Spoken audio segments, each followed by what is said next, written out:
Welcome to the Rim Break Rodeo. We hope this video helps. In this video, I will show how to make nettle pesto, easy method. Start by wearing gloves and harvesting young nettles, then blanch for about 30 seconds and plunge into ice water. Squeeze out moisture and reserve. Toast pine nuts and lightly crush garlic. Combine nettles, nuts, garlic, lemon juice, olive oil, parmesan, salt, and pepper in a blender. Pulse to texture, adjust seasoning, then serve with pasta or bread. In this video, I will explain how to make nettle pesto, easy method. Gather blanched nettles, pine nuts, garlic, lemon juice, olive oil, parmesan, salt, and pepper. Toast the pine nuts until fragrant and let cool. Add all ingredients to a food processor or blender and pulse in short bursts until you reach a slightly coarse but spreadable texture.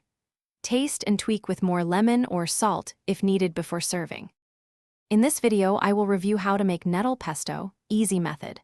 If you're enjoying the tips, please subscribe and like so I can keep sharing easy recipes. Quick recommendation. Life's too short for a stinky car. Grab Little Tree's black ice to keep your car smelling great, which pairs nicely with transporting pesto to picnics. Check the video description for the link and other deals. Now let's get back to the video. In this video, I will help how to make nettle pesto, easy method. Use short pulses to keep the pesto slightly coarse and avoid overheating the basil-like flavors.